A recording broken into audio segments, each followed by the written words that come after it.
Hi everyone, welcome back to Corporate Decoder, the place where we uncover the hidden stories within corporate filings. And let me tell you this, Wisconsin Public Service filing is a fascinating look into a utility powering through changing times. So before we dive into the numbers, let's remember that like most companies, these folks are making educated guesses about the future. They're talking about things like earnings, capital projects, and environmental regulations. But you know as well as I do that the future can be a bit unpredictable and a lot can change. Now, this filing is a quarterly report for the period ending June 30, 2025. It gives us a snapshot of how the company is doing financially. Let's jump straight into the numbers. For the 3 months ending June 30, 2025, their operating revenues were $410.5 million, a nice jump from $337.025 and Chevenbury $37.0 million in the same period last year. Looking at their balance sheet as of June 30, 2025, we see total assets grew to over $7.6 billion. Their total liabilities and equity also saw an increase, reflecting ongoing investments in their business. It seems like they're investing heavily in property, plant, and equipment, which is pretty typical for a utility. Now, cash flow is king, right? For the first 6 months of 2025, they generated over $271 million in cash from their operations, which is a slight increase from last year. This shows they're managing their day-to-day business well. However, investing activities used up over $233 million, mostly for capital expenditures like upgrades and new projects. Their equity section shows a healthy increase in retained earnings, which is good news for long-term financial health. Despite paying out $60 million in dividends to their parent company, they still managed to grow their equity. That's a sign of solid financial management. Wisconsin Public Service serves around 4,072,000 electric customers and 348,000 natural gas customers, so they're a significant player in their region. Breaking down their revenues, we see electric utility operating revenues increase significantly. Natural gas utility operating revenues also saw a good bump. This growth across both electric and natural gas segments is a positive sign indicating consistent demand for their essential services. It's interesting to see they break down their credit losses.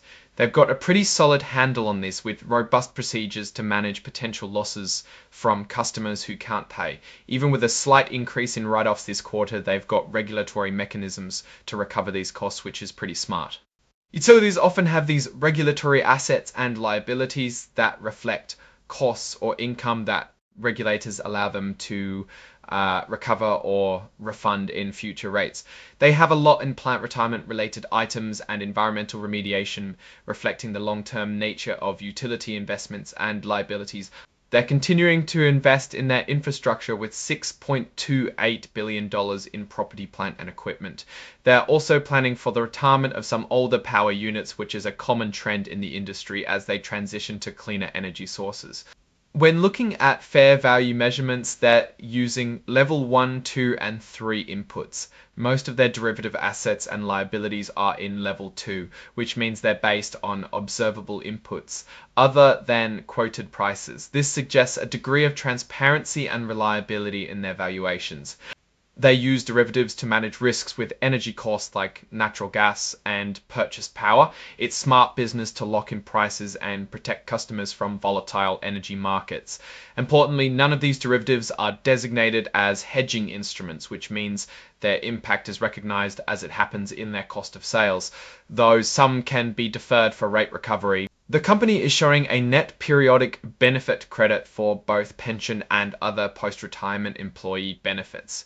This means they're not currently including a significant cost for these benefits, and in fact are seeing a credit. This could be due to strong investment returns on their benefit plan assets or changes in actuarial assumptions. Their operations are primarily within their utility segment, which makes sense for a company like this. They have some minor earnings in an other segment, mostly from equity investments. The utility segment is where all the action is.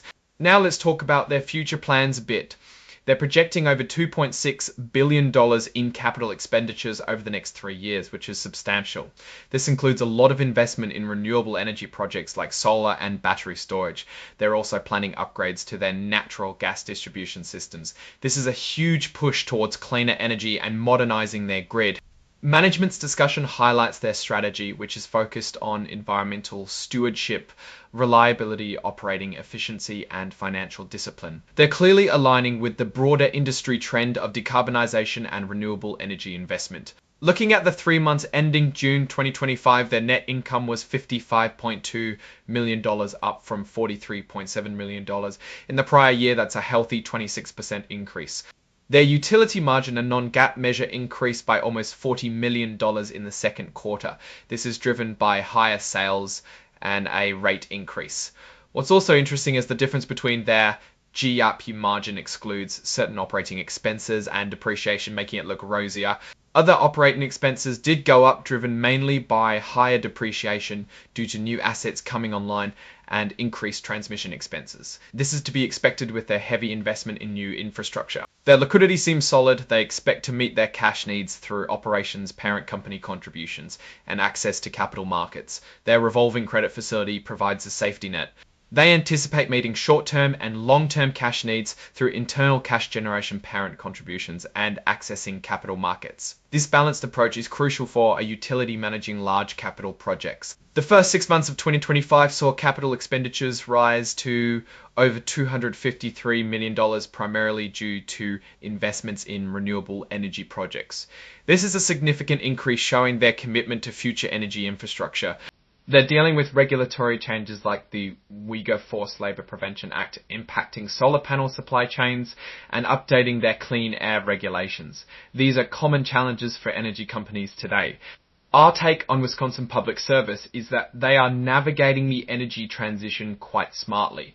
They are making substantial investments in renewables and grid modernization, which positions them well for the future. They are also using regulatory mechanisms to manage costs and potential risks effectively, while their operating expenses and depreciation are rising as expected. With these investments, their revenue growth and income generation show they are doing a good job of passing these costs through to customers while maintaining profitability. Overall, Wisconsin Public Service appears to be a stable company making prudent, strategic decisions in a rapidly evolving energy landscape. Alright, that's our breakdown of Wisconsin Public Service Corporation's latest filing. What's your take on these numbers and what they signal for the company's future? Drop your thoughts in the comments.